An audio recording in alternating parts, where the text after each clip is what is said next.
આ કેટલું દૂધ લીધું મમ્મી? નાની 1 વાટકી દૂધ છે ને 1 ચમચી ઘી લીધું છે અને આ 500 ગ્રામ અડદનો કરકરિયો લોટ લીધો છે. હવે આ દૂધ ને ઘી આપણે મોણ આપી દઈએ એનું. ગરમ છે તેથી તાવીથી હલાવીને હાથેથી આપણે મોણ બરાબર આપીને ચાળણીથી ચાળી લેવાનું. હવે લોટ ચડાઈ ગયો છે, એમાં કેટલું ઘી લેવાનું? 500 ગ્રામ ઘી લીધું છે ને ધીમા ગેસે આ લોટને શેકવાનો છે. 15 થી 20 મિનિટ શેકતા થશે. હવે આ રીતના મરૂન લોટ થઈ જાય એટલે એમાં આપણે ગુંદર નાખવાનો ને ફોડી લેવાનો. કાજુ બદામ અખરોટની કટકી નાખીને એક વાસણમાં લઈ લઈશું. માવો છે તે ખમણી લઈશું અને 1 ચમચી ઘી નાખીને માવાને બરાબર શેકી લેવાનો. માવો શેકાશે એટલે આ રીતના ઘી છૂટું પડશે અને બદામી થશે માવો. હવે એને આ શેકેલા લોટની ઉપર નાખીને મિક્સ કરીને કાટલું ઉપરથી ભભરાવીશું. થોડું ઘી લઈશું ને 1 વાટકી ગોળ લેવાનું છે અને પાયો નથી લેવાનો, ઓગાળવાનો જ છે.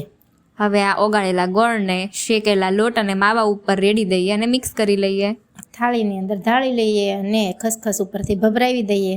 આડા અને ઊભા પીસ પાડીને કેટલી વાર જામવા દેવાની મમ્મી? 2 કલાક પછી સેટ થઈ જશે. તો હવે આપણે જોઈએ, અડદિયા પાક તૈયાર છે. હા.